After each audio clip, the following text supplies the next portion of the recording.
वाक्यकारं वररुचिं भाष्यकारं पतञ्जलिं पाणिनिं सूत्रकारं च प्रणतोऽस्मि हरित्रयम्।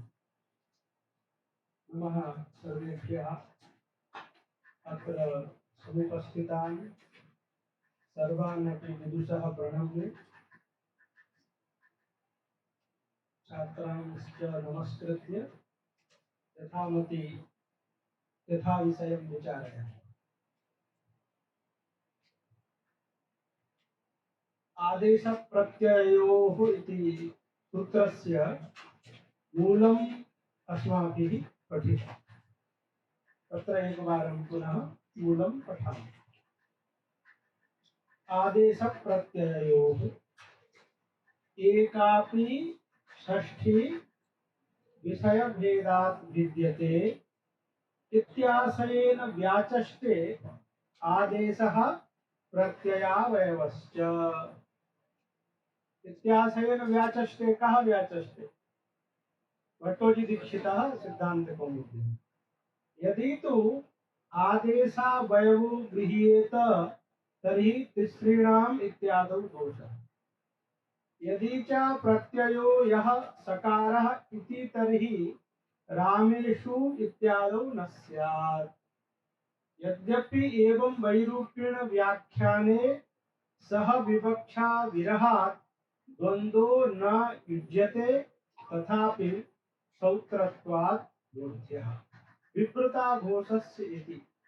यत्तु वदन्ति सकारस्य सोष्मणः अघोषस्य अन्तरतमः शः एव मूर्धन्यः इति तन्न्यूनं ठकारे अतिप्रसंगात्। तथा च प्रातिशाख्यं वर्गे वर्गे च प्रथमौ अघोषौ युग्मौ सोष्माणौ अनुनासिको अन्त्यः इति।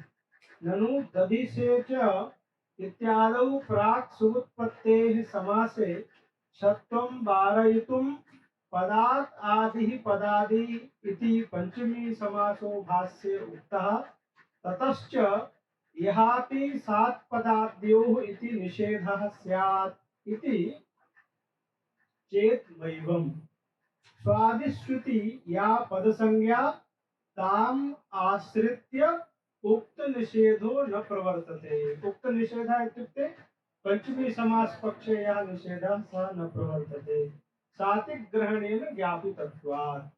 यत्वाहुः प्रत्यय विषये नायं निषेधः इति ज्ञाप्यते इति तन्न व्यतिशे इत्यादौ षत्वापत्तेः। ननु पदस्य आदिः इति पक्षे व्यतिशे इत्यत्र षत्वं दुर्वारं न च व्यपदेशिवद्भावेन से इत्यस्यापि तिङन्तत्वात् पदत्वं शङ्क्यम्।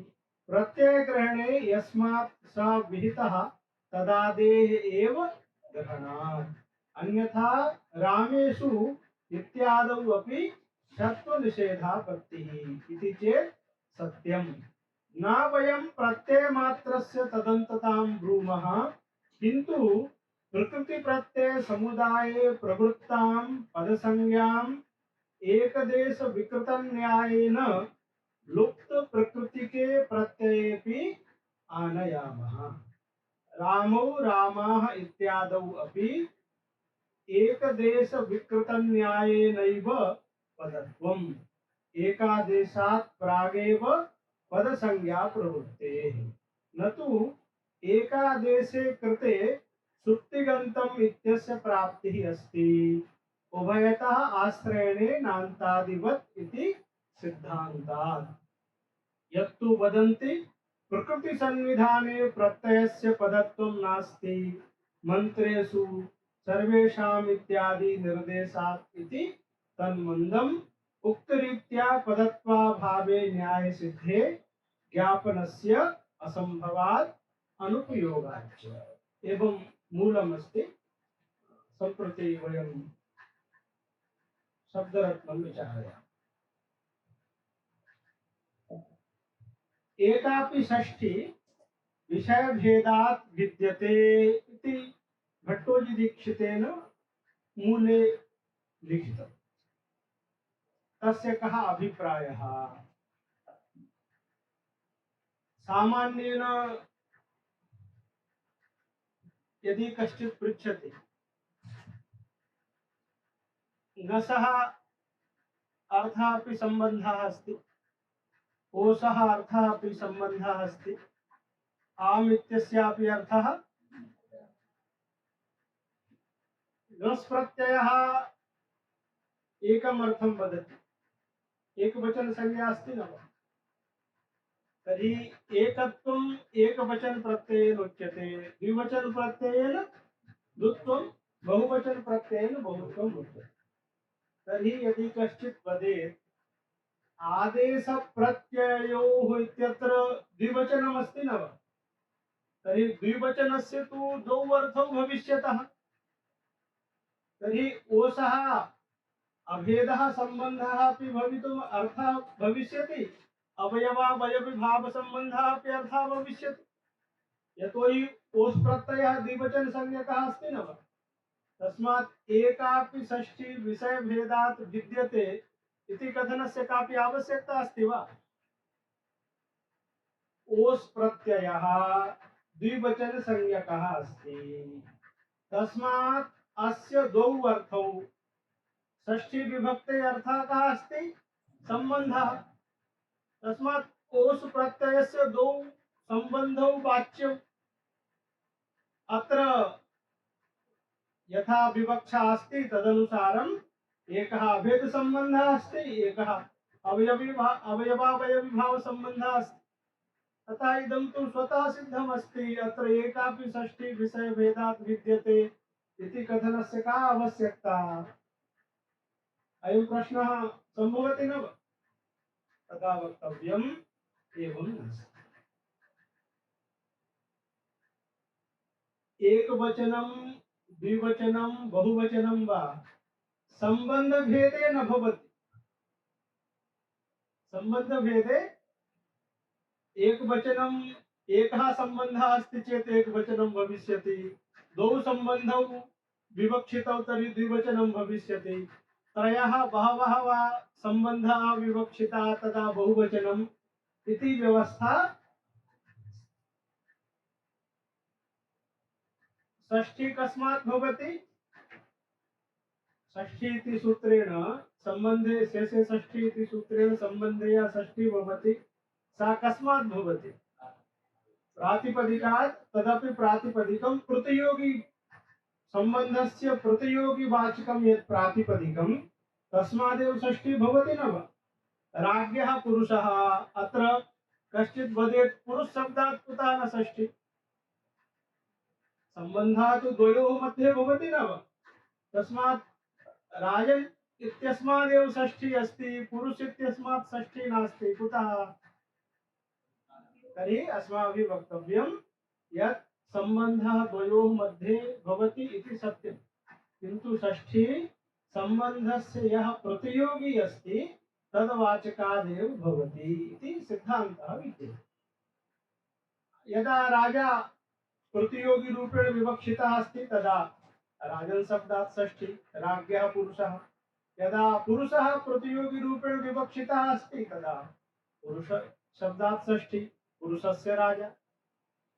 एवं च प्रतियोगिनः एकत्वे एकवचनं भवति, प्रतियोगिनः द्वित्वे द्विवचनं, प्रतियोगिनां बहुत्वे बहुवचनं भवति। राज्ञः पुत्रः, सेवकः, पिता, वस्त्रं। तर्हि अत्र षष्ठी विभक्तेः राज्ञः पुत्रः इत्यत्र कः अर्थः? जन्मजनक भाव सम्बन्धः अर्थः।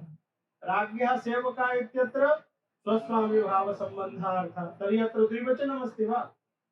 कुतः? प्रतियोगी तु एकः एव अस्ति, राजा। एवं च षष्ठी विभक्तेः एकः एव सम्बन्धः अर्थः भवति, तस्य द्वौ त्रयः वा सम्बन्धाः अर्थाः भवन्ति तदा द्विवचनम् अथवा बहुवचनम् इति न वक्तव्यम्। प्रतियोगिनः एकत्वे एकवचनं, प्रतियोगिनः द्वित्वे द्विवचनं, प्रतियोगिनः बहुत्वे आदेश प्रत्ययोः इत्यत्र द्वौ प्रतियोगिनौ स्तः आदेशः प्रत्ययश्च अतः अत्र द्विवचनम् अस्ति। तदुत्तरं यः ओस् प्रत्ययः अस्ति तस्य तु कश्चित् एकः एव सम्बन्धः अर्थः भविष्यति। अभेदो वा अवयवावयविभावो वा। किन्तु अत्र द्वौ अर्थौ विवक्षितौ द्वौ अर्थौ तस्मात् अर्थः भिन्नः भिन्नः अस्ति। अर्थे यः भेदः सः वाचके शब्दे आरोप्यते। तस्मात् अर्थभेदात् शब्दभेदः इति कश्चित् नियमः अस्ति। तस्मात् एकापि षष्ठी विषयभेदात् अर्थात् वाच्यभेदात् विद्यते। तस्य यदा आदेशस्य सः आदेशस्य सस्य इत्यत्र यदा सम्बन्धः भवति तदा अभेदः अर्थः अस्ति।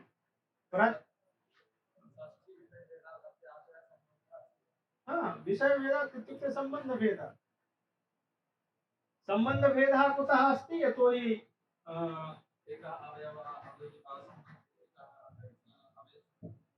इत्युक्ते अनुयोगी यादृशः विवक्षितः अस्ति तदनुसारं सम्बन्धभेदः भवति। अवगतम्? अतः द्वौ अर्थौ अत्र विवक्षितौ किन्तु षष्ठी तु एका एव अस्ति। एकस्याः षष्ठी विभक्तेः कश्चित् एकः एव अर्थः भवितुम् अर्हति। किन्तु अत्र अस्माकं द्वौ अर्थौ विवक्षितौ। तस्मात् यदा आदेशप्रत्ययोः इत्यत्र आदेशेन सह षष्ठी विभक्तेः यदा सम्बन्धः तदा तस्याः अभेदः अर्थः। प्रत्ययेन साकं यदा सम्बन्धः तदा तस्य अवयवावयविभावः अर्थः। तस्मात् वस्तुतः भेदः कुत्र अस्ति? अर्थे भेदः अस्ति। अर्थः भिन्नः भवति चेत् तद्वाचकः शब्दः अपि भिन्नः भवति। शब्दार्थयोः अभेदः इति अस्माकं सिद्धान्तः अस्ति न वा? अतः एकापि षष्ठी विषयभेदात् भिद्यते। वस्तुतः षष्ठी न विद्यते अपितु तस्य अर्थः भिद्यते। षष्ठी वाच्यः यः अर्थः अस्ति सः भिद्यते। तस्मात् षष्ठी भिद्यते इति ग्रन्थकारेण उक्तम्। अवगतम्? किन्तु पुनः प्रश्नः भवति सकृदुच्चरितः शब्दः सकृदेवर्थं गमयति। तस्मात् षष्ठ्याः सकृदेव उच्चारणमस्ति नवसूत्रे। तर्हि कथं तस्य तस्याः षष्ठी विभक्तेः द्वौ वाच्यौ? अतः अस्य तात्पर्यं हरिदीक्षितः शब्दरत्नकारः वदति। तन्त्रेण षष्ठी द्वयोच्चारणात् तन्त्रेण षष्ठी द्वयोच्चारणात् आदेश प्रत्ययोः इत्यत्र ओषि तन्त्रमस्ति। तन्त्रत्वं नाम किं? सकृदुच्चरितत्वे सति अनेकार्थबोधकत्वं तन्त्रत्वं। तस्मात् सूत्रे षष्ट्याः सकृदेव उच्चारणमस्ति किन्तु अत्र तन्त्रं विद्यते। तस्मात् तन्त्रमहिम्ना एका एव षष्ठी द्वयोः अर्थयोः बोधिका भवति। तदेव लिखति तन्त्रेण षष्ठी द्वयोच्चारणात्। अत्र उच्चारणात् इत्यस्य अर्थः अस्ति बोधनात्। तन्त्रेण अर्थद्वयस्य बोधनात् आदेश रूपस्य सस्य स्थाने प्रत्ययावयवस्य सस्य स्थाने च सो भवति इत्येवं रूपः षष्ठी भेदः भवति। कः अर्थः भवति? आदेश रूपस्य सस्य स्थाने पुनः प्रत्ययावयवस्य च सस्य स्थाने सः भवति। एवं रीत्या अस्य सूत्रस्य अर्थः भवति अतः कुत्र भेदः दृश्यते? षष्ठ्यर्थे संबंधे भेदः दृश्यते। अतः भेदः वस्तुतः षष्ठी विभक्तौ नास्ति। भेदः कुत्र अस्ति? वाच्ये अस्ति। किन्तु वाच्यभेदात् वाचकः अपि भिद्यते इति मनसि निधाय षष्ठी विद्यते। तंत्रेण षष्ठी द्वयोच्चारणात्, षष्ठी द्वयोच्चारणात् इत्यर्थः संबंधद्वय बोधनात् आदेश रूपस्य स्थाने प्रत्ययावयवस्य च सस्य स्थाने इत्येवं रूपः यः षष्ठी भेदः सः दृश्य अस्ति। अतः एकापि षष्ठी विषय भेदात् विद्यते इति उक्तम्। अवगतम्? किन्तु वस्तुतः अत्र तन्त्रस्य स्वीकारः कर्तुं न शक्यते, यतोहि प्रत्ययमात्रे कुत्रापि तन्त्रेण निर्देशः नास्ति। एकं प्रत्ययं समुच्चार्य तेन द्वयोः अर्थयोः तन्त्रेण बोधः भवति इति कुत्रापि लोके प्रसिद्धं। सुबन्ते प्रातिपदिकस्य तन्त्रेण उच्चारणं सम्भवति, पदस्य तन्त्रेण उच्चारणं भवति, किन्तु प्रत्यये तन्त्रं न भवति।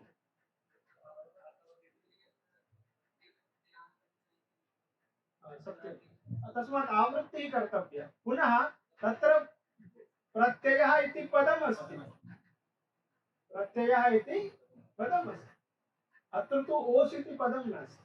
अतः तत्र प्रत्ययः इदं पदम् आवृत्त्या वा तन्त्रेण वा प्रत्ययः प्रत्ययः इति द्वयोः अर्थयोः बोधकः भवति, बोधकं भवति, एकत्र तदन्तविधिः क्रियते। अतः प्रकृति प्रत्यय समुदायस्य अर्थात सुबन्ते तन्त्रं भवितुम् अर्हति, किन्तु केवलं प्रातिपदिकस्यापि तन्त्रेण उच्चारणं सम्भवति, किन्तु केवलस्य प्रत्ययस्य तन्त्रेण उच्चारणं न भवति। प्रत्यये तन्त्रम् अप्रसिद्धम् अस्ति। तस्मात् कथं तन्त्रेण षष्ठी द्वयोच्चारणात् इति लिखितम्।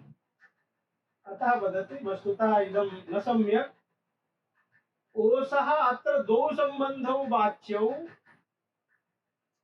इति मनसि स्वीकृत्य अत्र तन्त्रम् अस्ति इति उक्तं। वस्तुतः अत्र तन्त्रं नास्ति। तर्हि यदा आदेशेन साकं तस्य अर्थः सम्बन्धः अस्ति तदा तस्य अभेदः अर्थः, यदा प्रत्ययेन साकं सम्बन्धः अस्ति तदा अवयवावयविभावः सम्बन्धः अर्थः इत्येव वक्तव्यम्। प्रतियोगी भेद अनुयोगी भेदात् सम्बन्धः विद्यते। अतः अत्र तन्त्रं नास्ति। कुतः? केवले प्रत्यये तन्त्रं कुत्रापि न स्वीक्रियते। अवगतम्?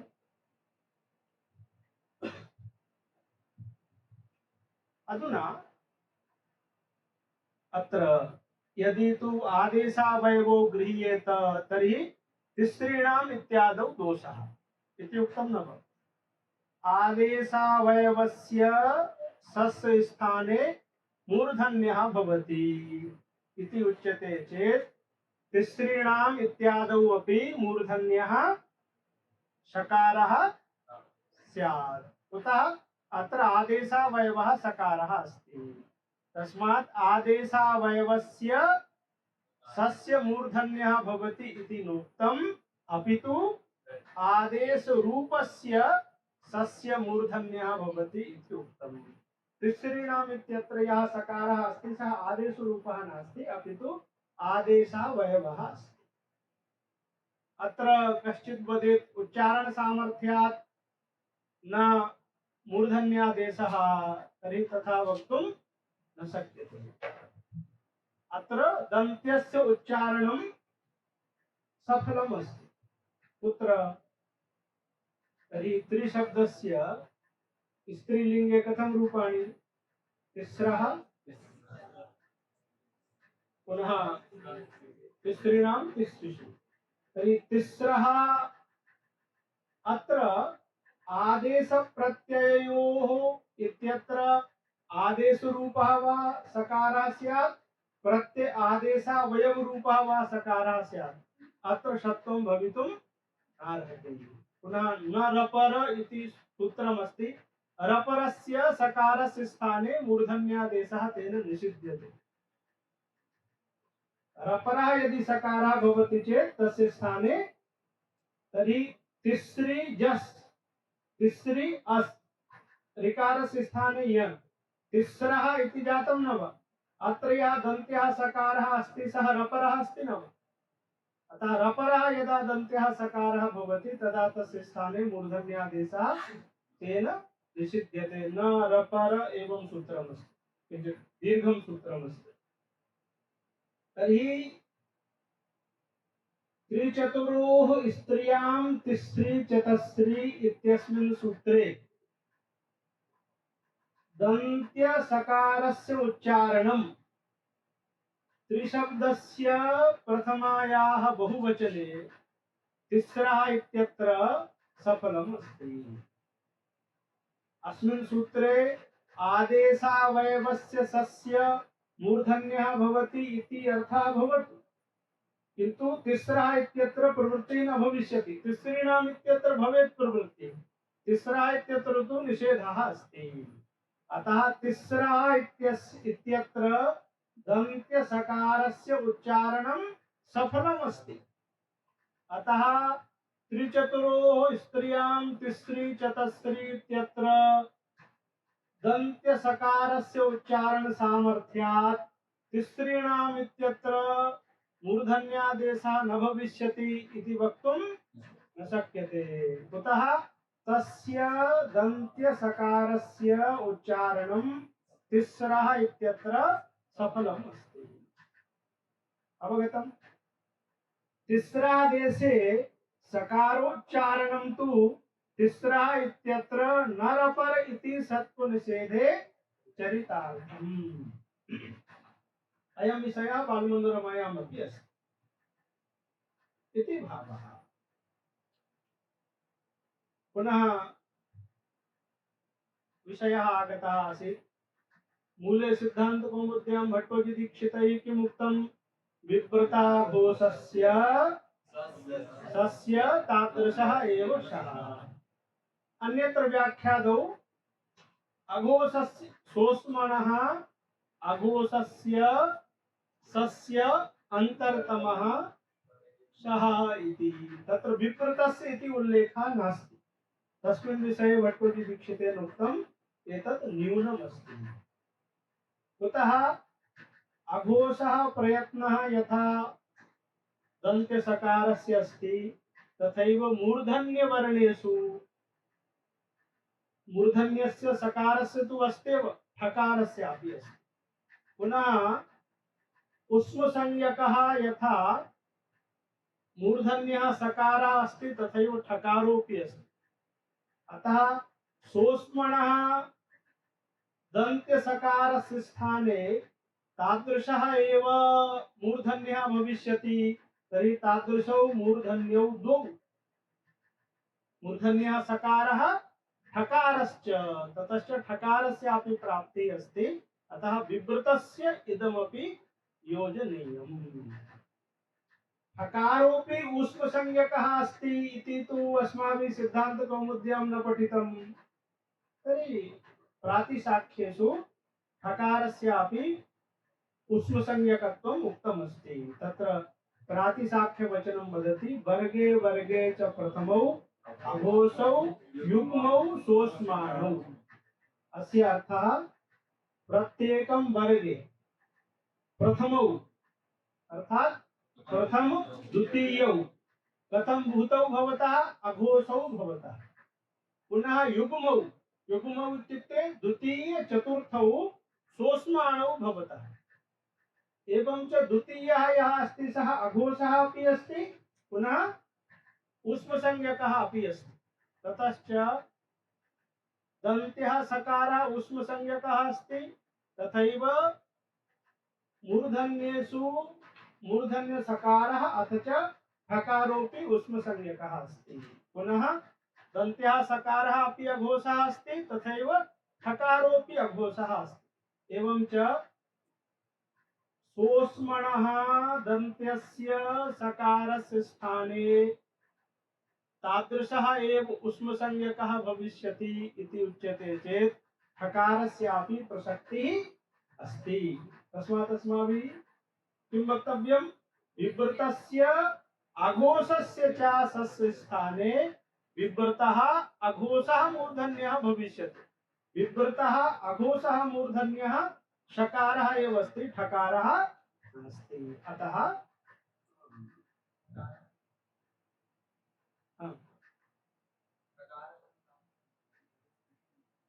विवृत रूप आभ्यंतर प्रयत्नः तु ठकारस्य नास्ति। अवगतम्? अत्र प्रातिशाख्यवचनस्य अर्थः स्मरणीयः। वर्गे वर्गे च प्रथमौ अघोषौ इति सम्बन्धः अस्ति। युग्मौ सोऽस्माणौ। युग्मौ इत्युक्ते द्वितीय चतुर्थौ। तर्हि द्वितीय वर्णः अपि ऊष्मसंज्ञकः अस्ति। पुनः सकारस्तु अस्ति। अतः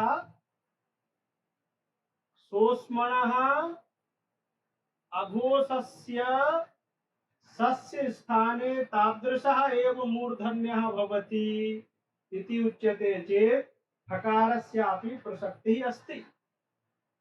अतः अस्य सूत्रस्य व्याख्यानकाले प्रक्रिया कौमुद्यादौ यदुक्तं तत् न्यूनम् अस्ति। तस्मात् भट्टोजी दीक्षितेन किम् उक्तं? विवृताघोषस्य सस्य तादृशः एव सः। अवगतम्?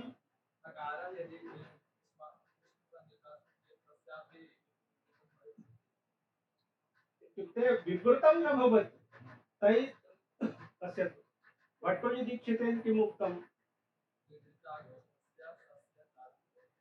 तर्हि विवृतः विवृतरूपः यः आभ्यन्तर प्रयत्नः अस्ति सः ठकारस्य अस्ति वा? नास्ति। विवृतं स्वराणाम् ऊष्मणां च।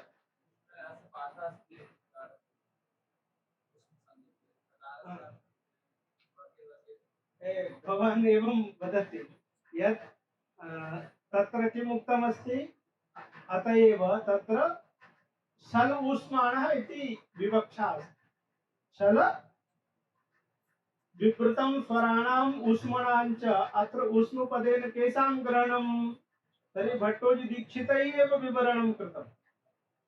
समेषाम् ऊष्मसंज्ञकानां न ग्रहणम्, अपि तु शलामेव।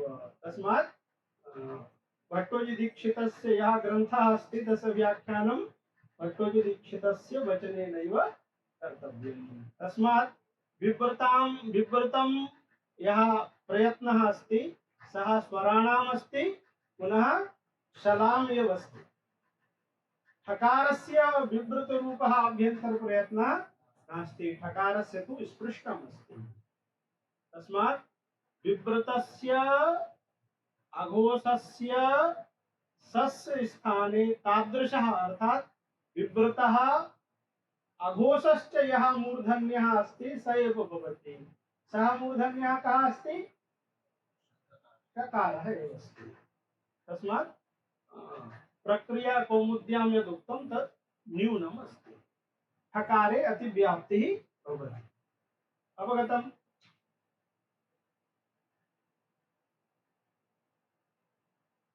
स्थानिन्तर्तमः इति सूत्रे भाष्ये अपि द्वितीयाः अपि ऊष्माणः सन्ति इति उक्तमस्ति। सोऽस्मणः सोऽस्माणः इति द्वितीयाः।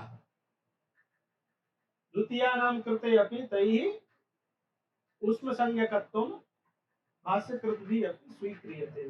अतः पाणिनीयव्याकरणे तथा नास्ति इति न वक्तव्यम्।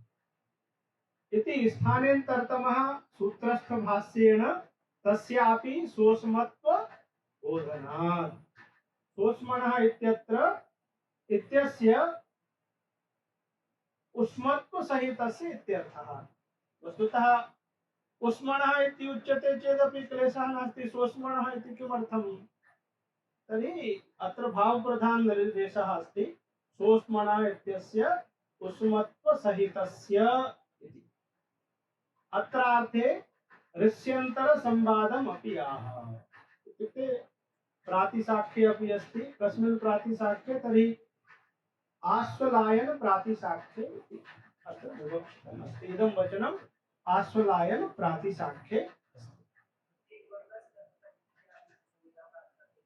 प्रथम न द्वितीयाः चतुर्थाः उष्मसंज्ञकाः प्रथमाः द्वितीयाश्च अघोषाः प्रत्येकं वर्गस्य द्वितीयाः चतुर्थाः सोऽस्माणौ भवतः अवगतम् एवं विचारः सम्पन्नः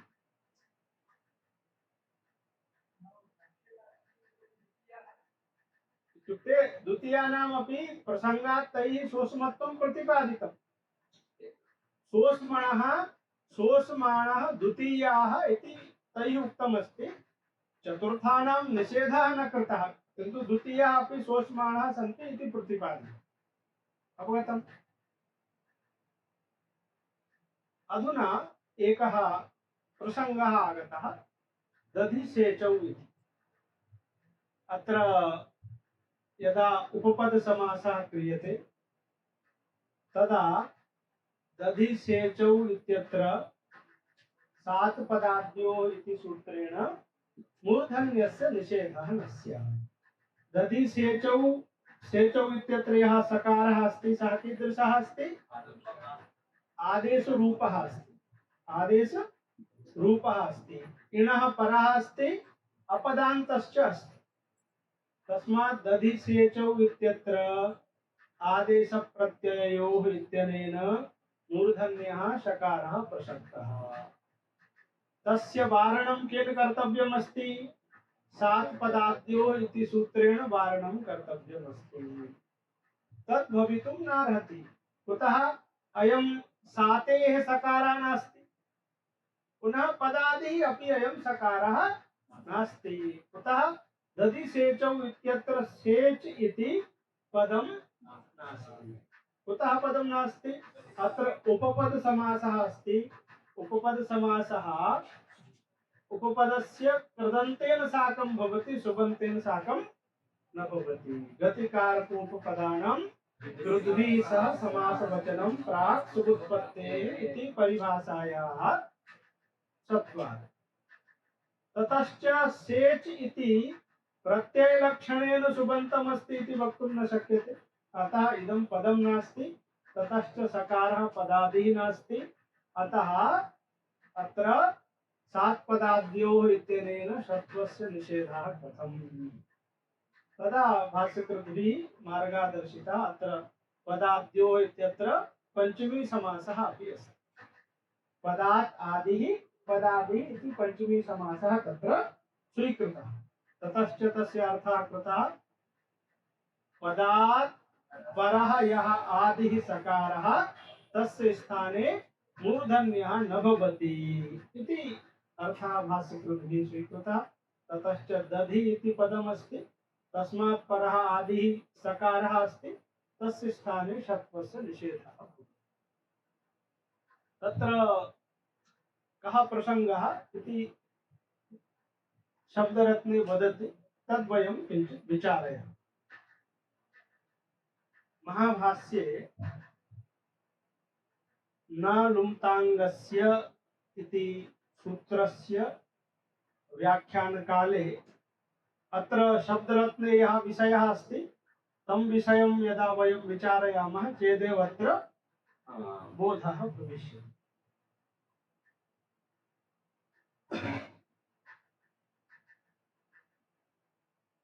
परमदण्डिनौ वा परमदण्डिना परमवाचा परमगोदुहा परमलिहा राजकुमार्या इत्यादयः प्रयोगाः भवन्ति न वा परम वाच परम वाच इत्यस्य तृतीया विभक्तौ एकवचने किं रूपम् अत्र कर्मधारयः समासः अस्ति उपपद समासः परमा च सा वाक् इति परम वाक् तया परम वाचा इति समासः अस्ति न। अत्र पूर्वपदमपि प्रत्ययलक्षणेन पदमस्ति, उत्तरपदमपि पदमस्ति। यतोहि परमासु वाक् वाच् सु इति अलौकिकः विग्रहः अस्ति न वा। विशेषणं विशेषण बहुलम् इत्यनेन समासे सति परम वाक् तृतीया विभक्तौ परम वाच। तत् यत्र पूर्वभागः अपि पदमस्ति, उत्तरभागः अपि पदमस्ति। परम वाचा इदं तु पदम् अस्त्येव। एवं च वाच् इत्यस्य पदत्वमस्ति, ततश्च सूत्रमस्ति चोः पुः। चवर्गस्य कवर्गः स्यात् झलि पदान्ते च। अत्र झलि इति तु नास्ति, किन्तु पदान्तः चकारः अस्ति न वा, तस्मात् उत्वं स्यात्। एवं च परमवाचा इत्यत्र चोः पुः इति सूत्रेण उत्वं प्राप्तम् अस्ति। अवगतम्? परम गोदुहा, परम अत्र दादेर धातोर्घः, दादेः धातोः हस्य खः स्यात् झलि पदान्ते च। तर्हि परम गोदुहा इत्यत्र घत्वं प्राप्तम्। परम लिहा अत्र ओढः इत्यनेन घत्वं प्राप्तम्। परम दण्डिनौ अत्र परम दण्डिन औ। गमो ह्रस्वादचि गमुट् नित्यम् इति सूत्रमस्ति न वा। नान्तं यत् पदं, तर्हि नान्तं पदं किमस्ति?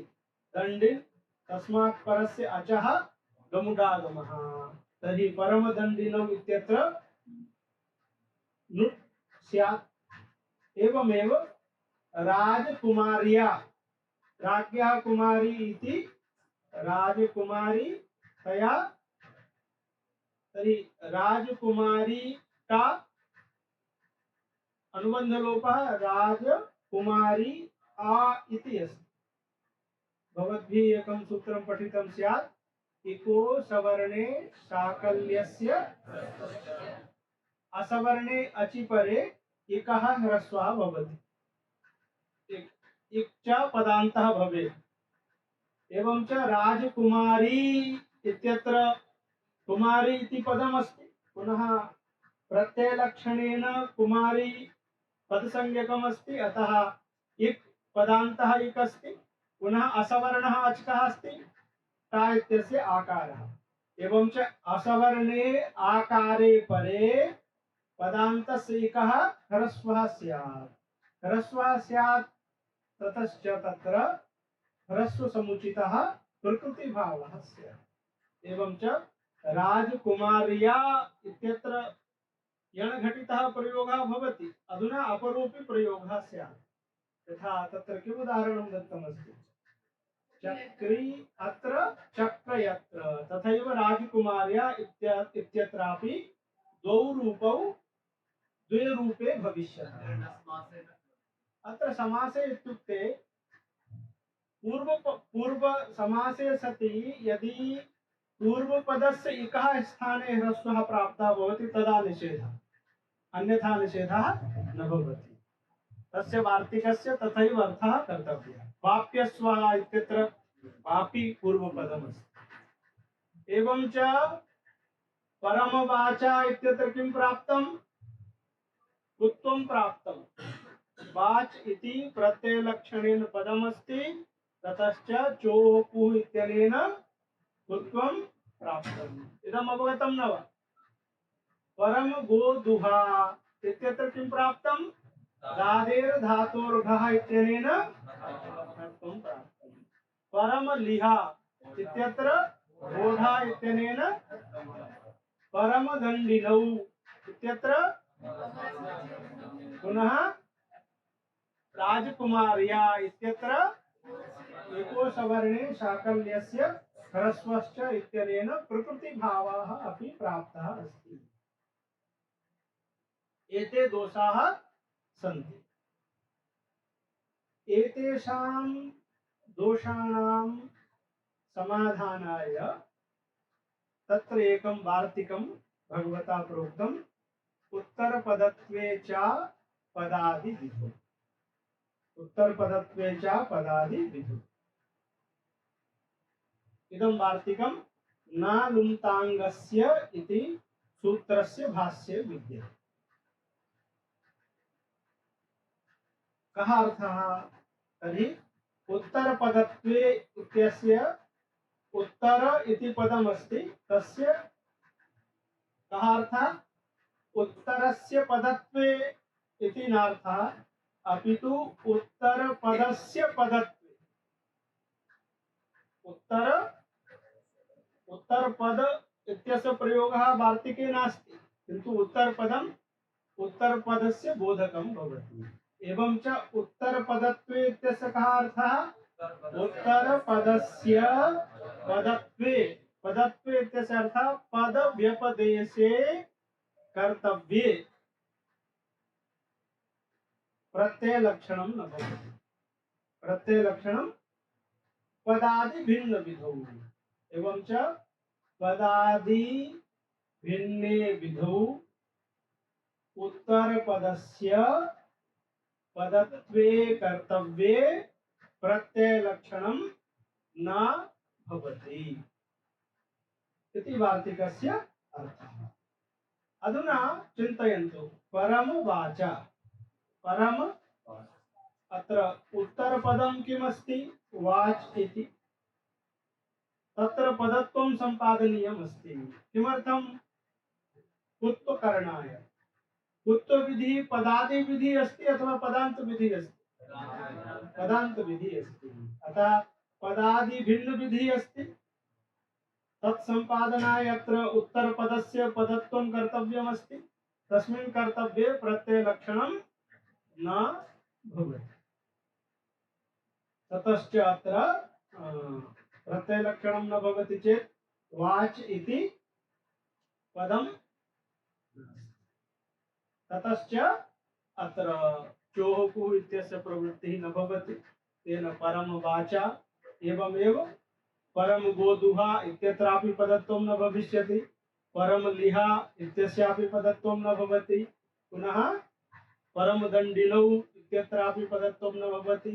राजकुमार्या इत्यत्रापि पदत्वं न भवति। तेन सर्वत्र दोषाः समाहिताः भवन्ति। अवगतम्? पदादि भिन्ने विधौ उत्तरपदस्य पद व्यपदेशे कर्तव्ये प्रत्ययलक्षणं न भवति। अवगतम्? पदादि भिन्ने विधौ इति किमर्थम् उच्यते? तर्हि तत्रैव अयं प्रयोगः आगतः दधि सेचौ। दधि अत्र सा प्रश्नमिच्छति। किम्? अपदादि विधौ इत्युक्ते भिन्ने इदं न लुण्टाङ्गस्य इत्यस्य वार्तिकमस्ति, तस्मात् इदं निषेधकं वार्तिकम्। तर्हि अपदादि विधौ इत्यत्र प्रसज्यप्रतिषेधः। अतः पदादि भिन्ने विधौ उत्तरपदस्य पदत्वे कर्तव्ये प्रत्ययलक्षणं न भवति। यद्यपि वार्तिके न इति पदं नास्ति, किन्तु न लुण्टाङ्गस्य इत्यस्य वार्तिकम् अस्ति, अतः तद् योजनीयम्। अवगतम्? एवं च अत्र सर्वत्रैव प्रत्ययलक्षणस्य निषेधः भवति। तेन उत्तरस्य पदत्वं नास्ति। तेन चोः कुः इत्यादि सूत्राणां प्रवृत्तिः न भवति। परमगुहौ इत्यत्र सु आयाति। तदा एकाचुः तेन तत्र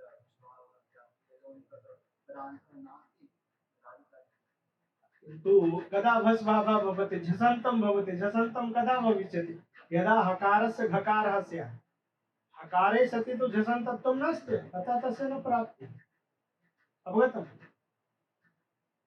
इदं तात्पर्यं सर्वैः ज्ञातं ज्ञातं न वा? तस्यै अन्तं प्रयुज्यते।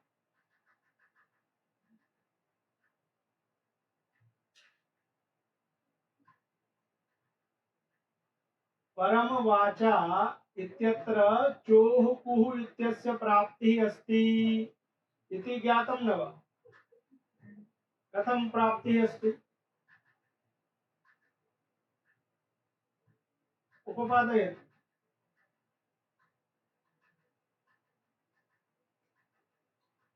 जनि परितः चुः इत्यस्य स्थाने कु इत्ययम् आदेशः भवति। केवलं झलि परे भवति वा? पदान्ते अपि भवति। पदान्ते अपि भवति। तर्हि परमवाचा इत्यत्र पदान्तत्वम् आश्रित्य कुत्वं प्राप्तं झलि परे वा कुत्वं प्राप्तं? पदान्तमाश्रित्य।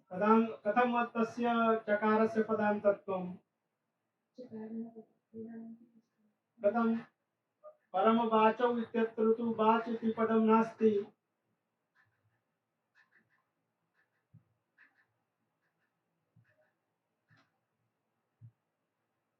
तर्हि तत्र वदतु प्रत्ययलक्षणेन तत्पदम् अस्ति।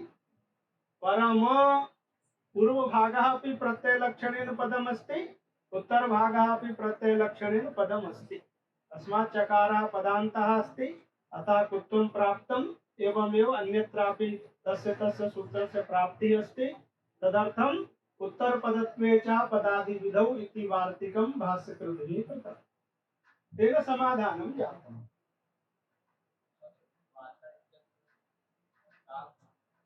न तृतीया विभक्ति अस्ति। तृतीया विभक्ति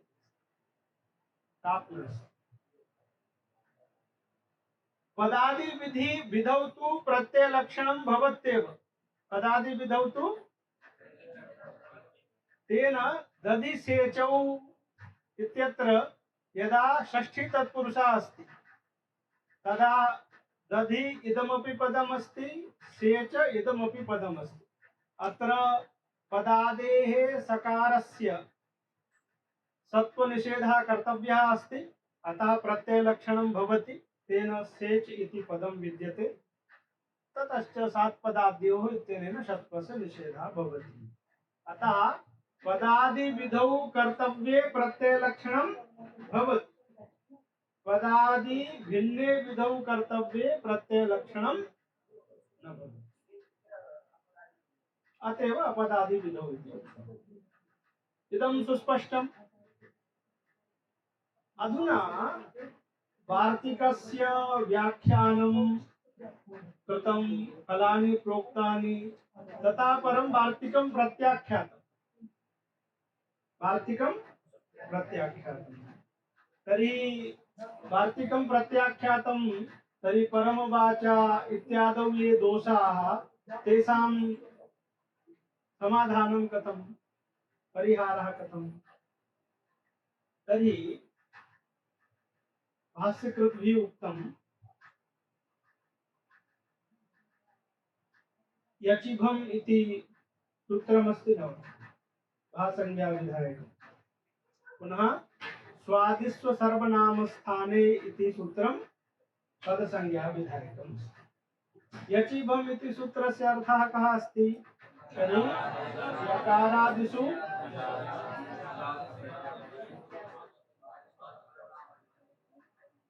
इत्युक्ते सर्वनामस्थान भिन्ने यकारादौ अजादौ स्वादौ परतः पूर्वस्य भासंज्ञा भवति। इयं भासंज्ञा पदसंज्ञायाः बाधिका अस्ति इति अस्माभिः पठितं न वा? एवं च परम वाच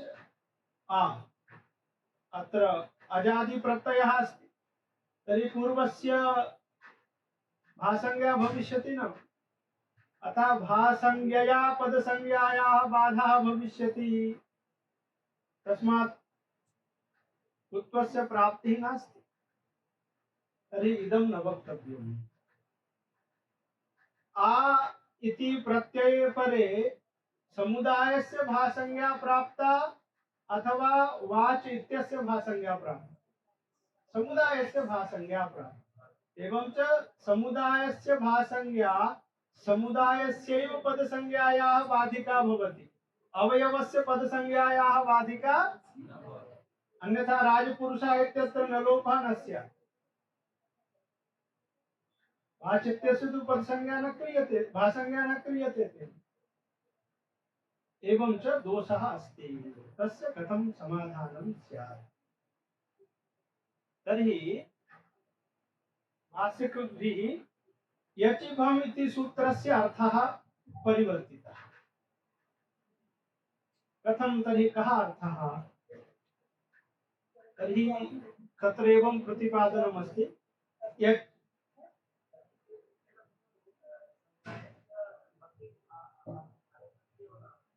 कुत्र कुत्र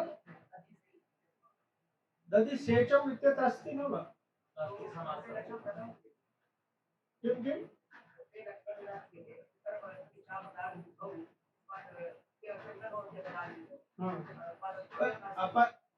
अत्र दधि सेचा अथवा दधि सेचौ, अत्र यदि षष्ठी तत्पुरुषः अस्ति चेत् पूर्वभागः अपि पदमस्ति, उत्तरभागः अपि पदम् अस्ति। तत्र अधुना भवान् किं वक्तुम् इच्छति?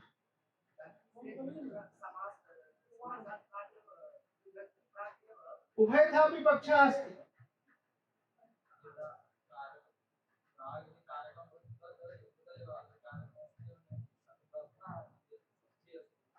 बहु कर्मणि एव षष्ठी अस्ति, कर्तृकर्मणोः कृति संबंधे षष्ठी अस्ति चेत् षष्ठी तत्पुरुषः, तदा द्वयोः अपि पदत्वम् अस्ति। एवम् अस्ति दधि सेचौ इत्यत्र दधनः सेचौ दधि सेचौ इति अत्र षष्ठी सूत्रेण षष्ठी तत्पुरुष समासः। समासत्वात् प्रातिपदिकत्वात् दधि कस सेच औ इत्यवस्थायां षष्ठी सूत्रेण समासः। समासत्वात् प्रातिपदिकत्वात् सुपो धातु प्रातिपदिकयोः इत्सूत्रेण सुपोलुक सुपोलुक सति दधि सेच पुनः उत्तर पदस्य उत्तर पदम पर्वलिंगम द्वंद्व तत्पुरुषयोः इति नियमानुसारेण पुनः औ इति आगतम्। औ तस्य लुक अपि वर्तते। तर्हि यथा राजपुरुषः इत्यत्र प्रत्ययलोपे प्रत्ययलक्षणमादाय राजन् इत्यत्र पदत्वम् आगतं न वा? आगतं। पुरुषः इत्यस्यापि पदत्वं भवितुमर्हति प्रत्ययलक्षणेन, किन्तु यदि पुरुष सकारोत्तरवर्ती यः अकारः तस्य यदि कार्यं क्रियते तदानीम् उत्तरपदस्य प्रत्ययलोपे प्रत्ययलक्षणम् आदाय पदत्वं तावत् न आनीयम्। अन्तस्य कार्ये कृते प्रत्ययलोपे प्रत्ययलक्षणं न भवति। यदि आदेः कार्यं क्रियते पुरुष इत्यत्र यः पकारः तस्य यदि कार्यं स्यात् तर्हि पदाधिकार्यमस्ति, तर्हि प्रत्ययलक्षणं भवति। अपदादिविधौ पदादिभिन्ने विधौ प्रत्ययलोपे प्रत्ययलक्षणं न भवति। अपदादिविधौ अनेन वार्तिकेन परिभाषया वा अनेन वचनेन उत्तरपदत्वे च अपदादिविधौ इति वचनेन अपदादिविधौ एव निषेधः क्रियते। अन्तस्य कार्यं यदि क्रियेत तदानीं तावत् अनेन वचनेन प्रत्ययलोपे प्रत्ययलक्षणस्य निषेधः। इदानीं सेच इत्यत्र सकारस्य सेच इत्यस्य पदत्वम् अपि भवितुमर्हति। कदा यदि सकारस्य कार्यं क्रियते आदि यदि अस्ति तर्हि तस्यां कर्तव्यतायां किं भविष्यति? तर्हि प्रत्ययलोपे प्रत्ययलक्षणेन उत्तरपदस्यापि पदत्वं भवति यदि आदेः कार्यं भवति। अन्तस्य कार्यं चेत् तदानीं प्रत्ययलोपे प्रत्ययलक्षणम् इत्यस्य निषेधः जायते उत्तरपदत्वे च अपदादिविधौ। उत्तरपदत्वे च अपदादिविधौ पदादिभिन्ने विधौ अर्थात् पदान्तस्य कार्यं स्यात्। पदादेः कार्यं चेत् तर्हि प्रत्ययलक्षणेन पदत्वं वक्तुं शक्यते। बुद्धं? तर्हि अत्र पदत्वं यदि सात् पदाद्योच्युत्तेन तावत् पदस्य आदित्वम् आदाय निषेधः क्रियते। अतः तद्विशेषौ तत्र उत्तरपदत्वे च पदादिविधौ इत्यनेन सकारस्य निषेधकर्तव्यतायां तदानीं प्रत्ययलोपे प्रत्ययलक्षणम् इत्यनेन प्रत्ययलक्षणं भवत्येव निषेधो न जायते। पदादिविधिः अस्ति अपदादिविधौ निषेधः। पदादिविधौ तु प्रत्ययलक्षणेन पदत्वं भवितुम् अर्हति। बुद्धम् अवगतम्?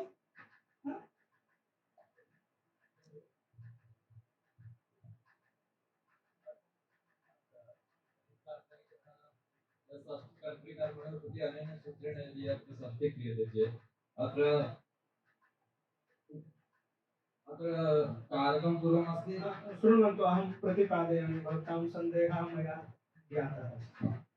अन्येभ्यो दृश्यन्ते इत्यनेन सोपपदात् अपि विच भवति, केवलात् धातोः अपि विच भवति। भवान् आदौ केवलात् धातोः विच प्रत्ययं विधाय सेच इति निष्पन्नम्। तस्य सेक् सेचौ सेचः एवं रीत्यारूपाणि भवन्ति न वा? अधुना दधनः सेचौ अत्र सम्बन्धे षष्ठीं स्वीकरोतु, तर्हि षष्ठी तत्पुरुषम्। अवगतम्? यदि सोपपदात् विच क्रियते तदानीं तु कुम्भकारः इति वद स्थितिः भविष्यति। तर्हि कुम्भकारः इत्यस्य लौकिकः विग्रहः कः इति कश्चित् पृच्छति चेत् भवान् किं वदिष्यति? कुम्भं करोति। अलौकिकः विग्रहः कः? कुम्भघस्कार। कुम्भघस्। तर्हि अत्र घस् कस्मिन् अर्थे अस्ति? कर्मणि अर्थे अस्ति। येन सूत्रेण कर्तृकर्मणं प्रति। तद्वत् अत्रापि। अवगतम्? कुतः पदत्वं नास्ति? यदा केवलात् विच प्रत्ययः कृतः तदानीं तु सेच इति सेक् एकवचनिकं रूपम् सेचौ। अधुना दधनः सेचौ। दधनः दधि गस् सेच औ इति अवस्थायां यदा भवान् षष्ठी तत्पुरुषं करिष्यति तदा तु पूर्वस्यापि पदत्वम् अस्ति, परस्यापि पदत्वम् अस्ति। अवगतम्? उपपद समासे परस्य पदत्वं नास्ति, षष्ठी तत्पुरुषे तु अस्ति। अवगतम्? अधुना तर्हि तत्र सकारस्य सत्त्वस्य निषेधः न भविष्यति। अतएव पंचमी तत्पुरुषः अङ्गीकृतः सात्पदाद्यो इत्यत्र। उभयथापि यत्र समासः अस्ति अतएव सात्पदाद्यो इत्यत्रापि व्याख्यानद्वयं कृतम्। अधुना वयम् अत्र षष्ठी तत्पुरुषः अस्ति इति विचारम् आश्रित्य वयं पठामः। यदा उपपद समासः अस्ति तदर्थमेव भाष्यकृतभिः स्वयमेव प्रयासः विहितः अस्ति। एवं च परमवाचा इत्यादौ ये दोषाः सन्ति तेषां परिहारः उत्तरपदत्वे च पदादिविधौ इति वार्तिकं विना अस्माभिः कर्तव्यः अस्ति। कथं? तर्हि भाष्ये सर्वोपि विचारः कृतः अस्ति, अस्माभिः अनुवादः क्रियते। यचिभम् इति सूत्रस्य यः अर्थः अस्माभिः पठ्यते सः अर्थः अस्ति, किन्तु इतोपि तत्र किञ्चित् योजनीयः। यचि भम इति सूत्रमस्ति। यचि इति सप्तम्यन्तं पदं, भम इति प्रथमान्तं पदम्।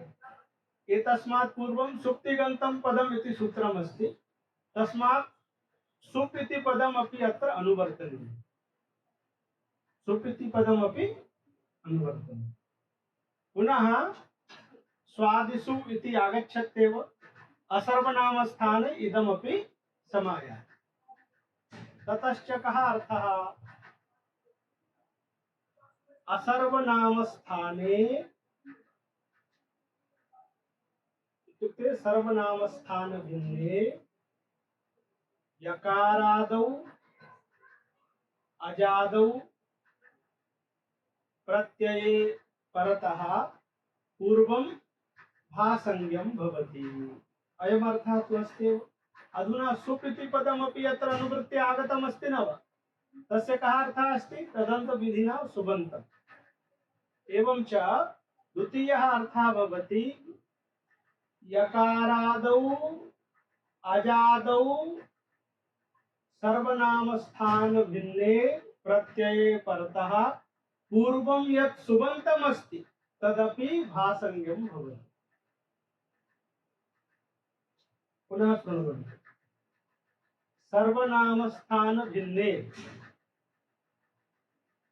स्वादौ यकारादौ अजादौ प्रत्यये परतः पूर्वं भासंज्ञं भवति। तर्हि परम वाच आ अयं यः आ अस्ति सः प्रत्ययः अस्ति न वा, स्वादिः अस्ति न वा, सर्वनामस्थान भिन्नः अस्ति न वा, पुनः अजादिः अस्ति न वा। तर्हि सर्वनामस्थान भिन्नः अजादिः स्वादिः प्रत्ययः अस्ति आ, तस्मिन् परे पूर्वं किमस्ति, परमवाच, तत् भासंज्ञं भवति इति एकः अर्थः। अयमेव अर्थः प्रसिद्धः अस्ति, अस्माभिः अयमेव अर्थः सिद्धान्तकौमुद्यां पठितः। अधुना द्वितीयः अपि अस्ति।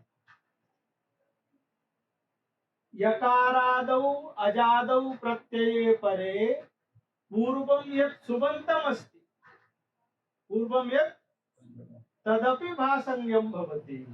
तदपि तद् असर्वनामस्थाने इति सर्वमपि वक्तव्यं। सर्वनामस्थान भिन्ने स्वादौ यकारादौ अजादौ प्रत्यये परे पूर्वं यत् सुबन्तं तदपि भासंज्ञं भवति। तदपि एवं च यचिभम् इति सूत्रेण परमवाच आ इत्यत्र परमवाच इत्यस्यापि भासंज्ञा क्रियते, तद घटकस्य वाच इत्यस्यापि भासंज्ञा क्रियते। वाच इति पदमस्ति, सुबन्तमस्ति न वा प्रत्ययलोपे प्रत्ययलक्षणे, अतः तस्यापि भासंज्ञा क्रियते। तस्मात् यचिभम् इति सूत्रं सम्पूर्णस्य प्रकृतिभागस्यापि भासंज्ञां करोति। तत्र यत् घटकं यदि किमपि सुबन्तम् अस्ति चेत् तस्यापि भासंज्ञां करोति। एवं च परमवाच आ, अत्र परमवाच इदमपि भासंज्ञम् अस्ति। तद् घटकं यत् सुबन्तम् अस्ति वाच, तदपि भासंज्ञम् अस्ति। अवगतम्? तर्हि अधुना इदं सूत्रं वाच इत्यस्यापि भासंज्ञां करोति न वा?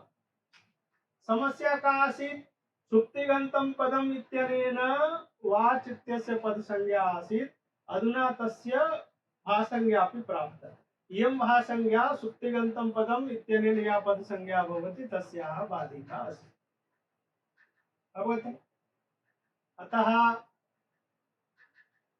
यचिभम् इति सूत्रं स्वादिष्व सर्वनाम स्थाने इत्यनेन वा पदसंज्ञा प्राप्ता भवेत्, सुप्तिगन्तं पदम् इत्यनेन वा पदसंज्ञा प्राप्ता भवेत्, द्वयोः अपि बाधकं भवति। एवं च परमवाचा इत्यत्र वाच इत्यस्य यद्यपि प्रत्ययलक्षणेन पदसंज्ञा प्राप्ता अस्ति, किन्तु भासंज्ञा संजाता। इयं च भासंज्ञा पदसंज्ञायाः बाधिका भविष्यति। तस्मात् अत्र प्रत्ययलक्षणेन अस्य पदत्वं वक्तुं न शक्यते। कुतः? भासंज्ञया बाधा। ततश्च परमवाच इत्यत्र अधुना दोषः अस्ति। परमगोधुः इत्यत्र दोषः भविष्यति। परमलिहा कुत्रापि दोषः न भविष्यति।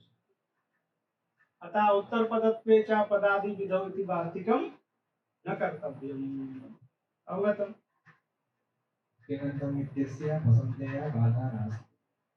तत्र कोऽपि सुप्तिगन्तम् इत्यनेन पदसंज्ञा भवति, तत्र यदि पदसंज्ञा प्रसक्तिरस्ति चेदपि पदसंज्ञायाः बाधा नास्ति।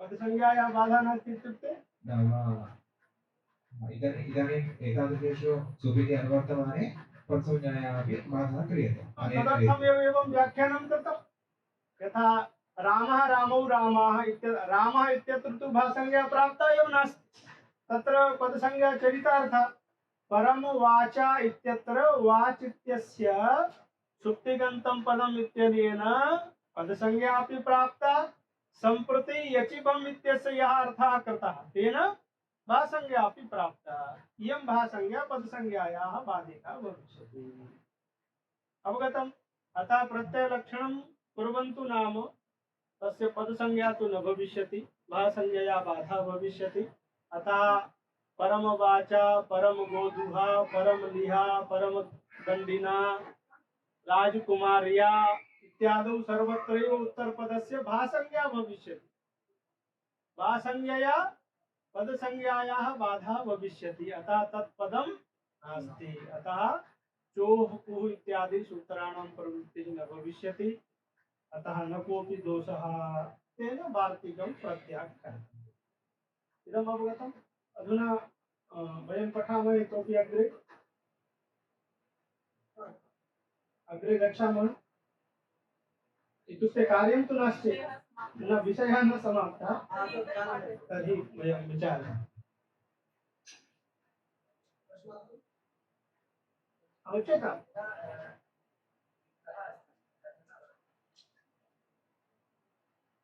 यथा दधि उरस सेक्सु तो अत्र तु परत्वम् अस्ति तो उत्तरपदत्वे च पदादिविधौ इत्यनेन किं भवति अपदादिविधौ तु नास्ति यत्र इत्युक्ते दधि गस् सेट् सु अस्याम् अवस्थायां तु किमपि कर्तव्यम् एव नास्ति तस्मात् भवतां समस्या कुतः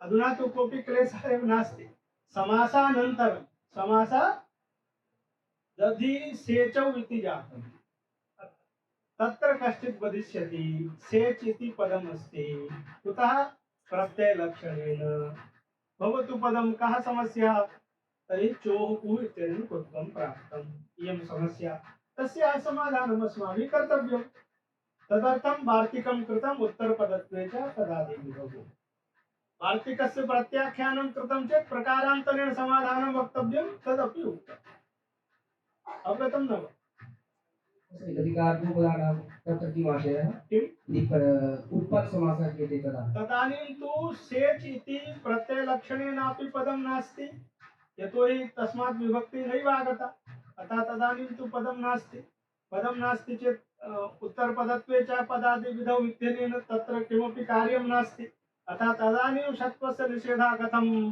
तर्हि सात्पदात्यो इत्यस्य अर्थः परिवर्तनीयः अवगतम्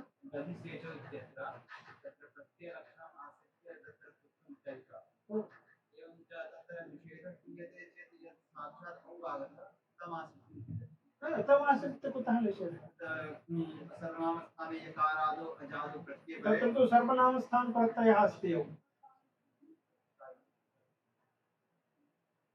अतः तत्र अधुनापि दोषः अस्ति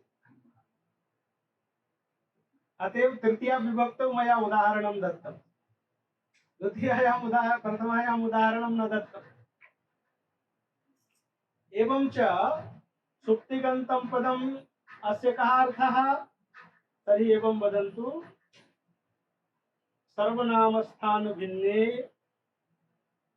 यकारादौ अजादौ स्वादौ प्रत्यये परे यः पूर्वभागः अस्ति तत् भासंज्ञं भवति तत्र यत् सुबन्तम् अस्ति तदपि भासंज्ञं भवति अवगतम् तस्मात् प्रसिद्धः यः अर्थः तेन तु सम्पूर्णस्य भासंज्ञा भवति द्वितीयेन अर्थेन यदि प्रकृतिभागे खण्डद्वयम् अस्ति तत्र यदि किमपि सुबन्तम् अस्ति चेत् तस्यापि भासंज्ञा क्रियते अवगतं न वा इयं या भासंज्ञा अस्ति सा भासंज्ञा सुप्तिगन्तं पदम् इत्यनेन या पदसंज्ञा प्राप्ता तस्याः अपि बाधिका स्वादिष्व सर्वनामस्थाने इत्यनेन या पदसंज्ञा प्राप्ता तस्याः अपि बाधिका अस्ति अवगतम् अधुना यदि कोऽपि भवन्तं पृच्छति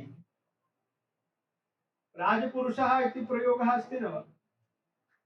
अत्र राज्ञः पुरुषः इति लौकिकः विग्रहः, राजन्नस् पुरुष सु इति अलौकिकः विग्रहः, समासः पुनः तस्मात् षष्ठी विभक्ति आगतः। तर्हि किं रूपं भवति? राजपुरुषस्य। तृतीया विभक्तौ राजपुरुषेण। तर्हि अत्र राजपुरुष तस्य स्थाने इन् भवति, राजपुरुष इन्। अतः इन् इति अजादौ प्रत्यये परे पूर्वस्य भासंज्ञा स्यात्, पुनः पूर्वं यत् सुबन्तम् अस्ति तस्यापि भासंज्ञा स्यात्, एवं च राज इत्यस्यापि भासंज्ञा स्यात् न वा? पुरुष इत्यस्य तु भासंज्ञा अस्ति, राज इत्यस्यापि भासंज्ञा स्यात्। तस्य भासंज्ञा स्यात् तर्हि तस्य पदसंज्ञा न स्यात्। किम्? अतः इदमेव वक्तव्यं, तदेव वक्तुम् अहम् इच्छामि। तस्मात् न लोपः प्रातिपदिकान्तस्य इत्यनेन नकारस्य लोपः न स्यात्। तर्हि एवं शंका अस्ति चेत् न कर्तव्या। अव्यवहितं यत् पूर्वं सुबन्तम् अस्ति तस्यैव भासंज्ञा भवति व्यवहितस्य। तस्मात् फलितार्थकथनम् इदम् अस्ति। उत्तरभागः यः अस्ति तस्यापि भासंज्ञा भवति, सम्पूर्णस्य प्रकृतिभागस्य तु भासंज्ञा भवति। एवं च परमवाचा इत्यत्र परमवाच इत्यस्यापि भासंज्ञा अस्ति, वाच इत्यस्यापि भासंज्ञा अस्ति, परम इत्यस्य भासंज्ञा नास्ति।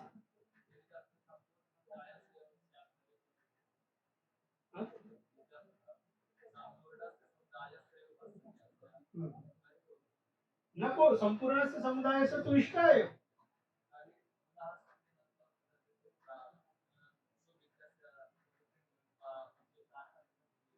केवलं वाच इत्यस्यापि भासंज्ञा यथा स्यात् तदर्थम्।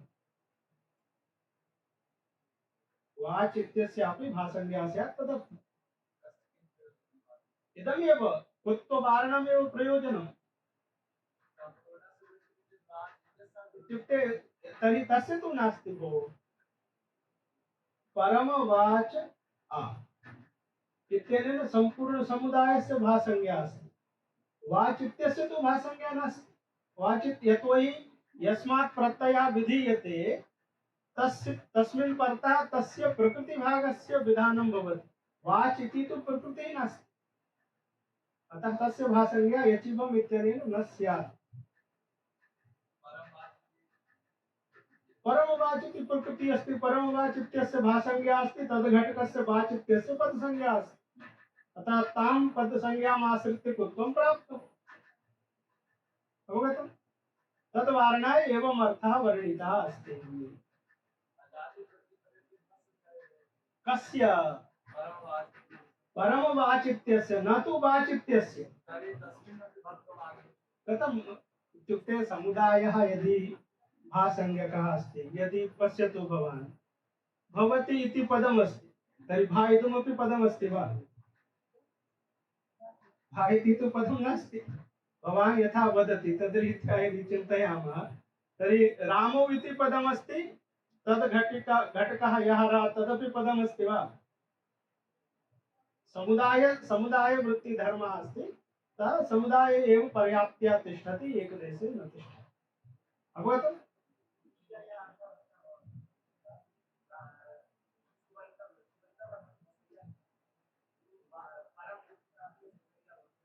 परम इत्यस्य न, यकारादौ अजादौ प्रत्यये परतः अव्यवहित पूर्वं यत् सुबन्तम् अस्ति तस्यैव भासंज्ञा भवति। परमवाच आ इत्यत्र अकार आ इति प्रत्ययः अस्ति, तस्मात् अव्यवहित पूर्वं सुबन्तं किम् अस्ति? वाच। प्रत्ययलक्षणं तत् सुबन्तम् अस्ति न वा? परम इति तु व्यवहितम् अस्ति, अतः तस्य भासंज्ञा न भवति। अवगतम्? एवं च यचिभम् इत्यस्य यः अर्थः सम्प्रति अस्माभिः स्वीकृतः तस्मिन् पक्षे परमवाचा इत्यत्र परम वाच इति भासंज्ञम् अस्ति, वाच इदमपि भासंज्ञम् अस्ति, परम इदं तु भासंज्ञं नास्ति। ततश्च प्रकारान्तरेण वक्तुं शक्यते यत्र खण्डद्वयम् अस्ति तत्र उत्तरभागस्यापि भासंज्ञा भवति, सम्पूर्णसमुदायस्य भासंज्ञा भवति, पूर्वपदस्य तु भासंज्ञा न भवति। अवगतम्? तेन परमवाचा इत्यत्र अधुना कृत्ववारणाय किमपि अस्माभिः कर्तव्यं नास्ति। उत्तरपदत्वे चापदादिविधौ इत्यस्य आवश्यकता। अवगतम्?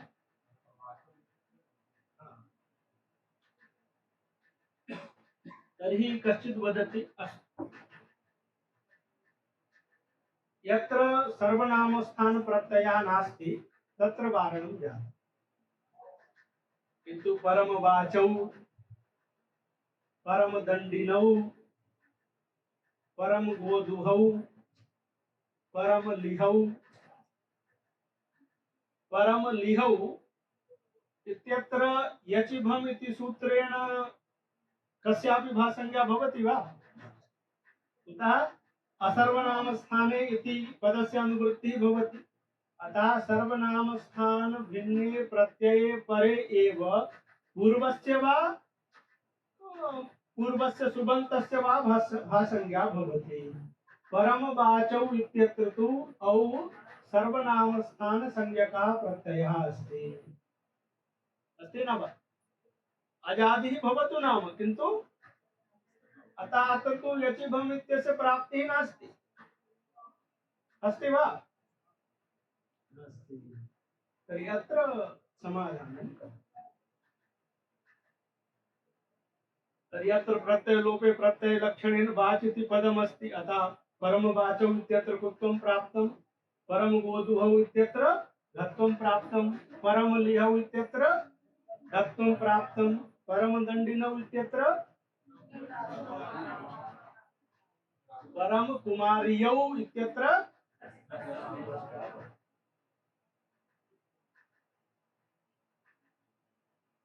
तर्हि भाष्यकारेण पुनः प्रयासः कृतः। स्वादिस्व सर्वनामस्थाने इति सूत्रमस्ति, अस्य योग विभागः कृतः। स्वादिस्व सर्वनामस्थाने यचिभम् इति सूत्रद्वयमस्ति इति वयं जानीमः। अधुना त्रीणि सूत्राणि कृतानि। स्वादिषु असर्वनामस्थाने यचिभम्, स्वादिषु असर्वनामस्थाने यचिभम्। अत्र असर्वनामस्थाने इति यत् सूत्रं कृतं तत्र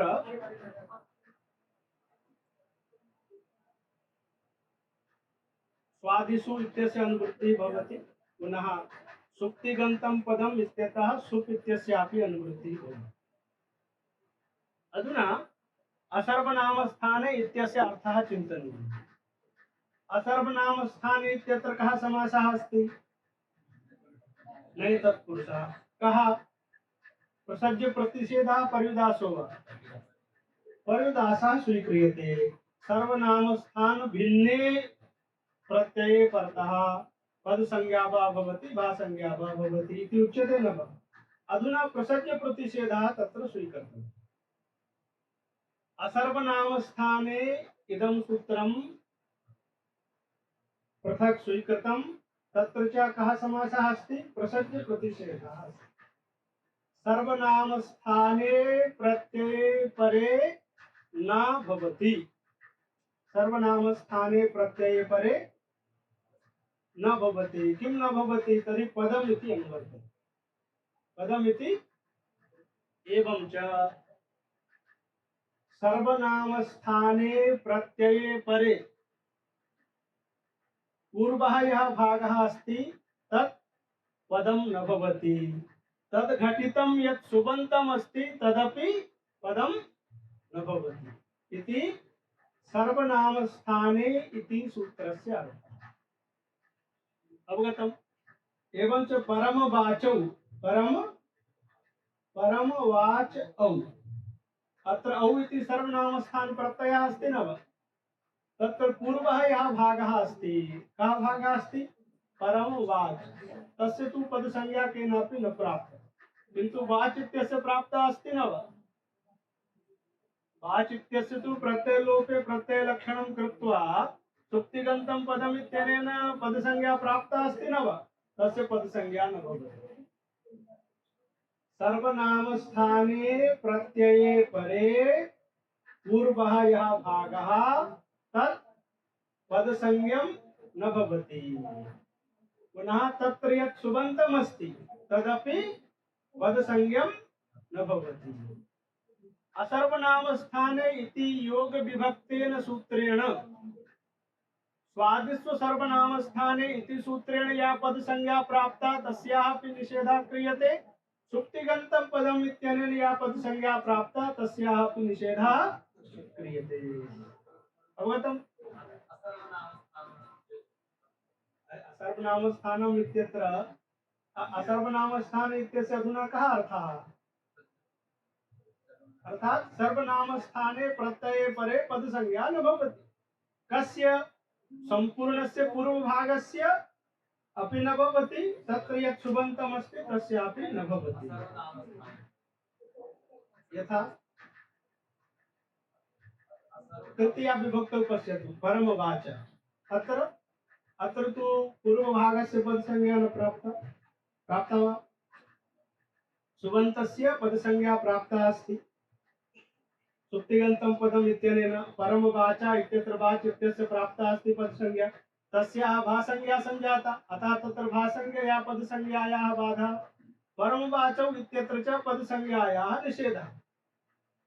एवं च परमवाक् परमवाचौ परमवाचा परमवाचं परमवाचौ परमवाचा अजादौ प्रत्यये परतः कुत्रापि उत्तरपदस्य वाच इत्यस्य पदसंज्ञा न भविष्यति। असर्वनामस्थाने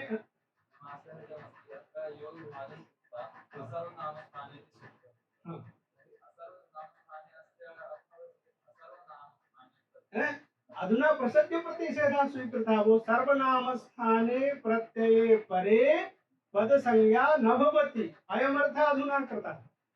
अवगतम्? तस्मात् सर्वनामस्थाने प्रत्यये परे परमवाच इत्यादौ उत्तरखण्डस्य पदसंज्ञा न भविष्यति। कुतः? असर्वनामस्थाने इति सूत्रेण पदसंज्ञायाः निषेधः संजातः। सर्वनामस्थान भिन्ने प्रत्यये परे अर्थात ससादौ परतः पदसंज्ञा प्राप्ता अस्ति, किन्तु तत्र भासंज्ञा भविष्यति। अतः तत्र भासंज्ञया पदसंज्ञायाः बाधा भविष्यति। एवं च अजादिषु प्रत्ययेषु यकारादिषु प्रत्ययेषु वा परतः परमवाच इत्यादि ये शब्दाः सन्ति, तत्र उत्तरखण्डस्य क्वचित् असर्वनामस्थाने इति सूत्रेण पदसंज्ञायाः निषेधः भविष्यति, क्वचित् च यचिभम् इत्यनेन भासंज्ञया पदसंज्ञायाः बाधा भविष्यति। अतः अधुना कुत्रापि कुत्वस्य प्राप्तिः नास्ति। हलादौ तु पदसंज्ञा भवति, तत्र परमवाग्भ्यां परमवाग्भिः तत्र तु इष्टमेव अस्ति। अतः उत्तरपदत्वे च पदादिविधौ इत्यस्य अधुना आवश्यकता अस्ति वा?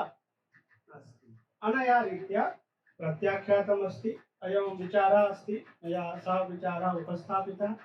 अयमेव विचारः सम्प्रति शब्दरत्ने विद्यते, तद्वयं परस्मिन् वर्गे विचारः। नमः सर्वेभ्यः।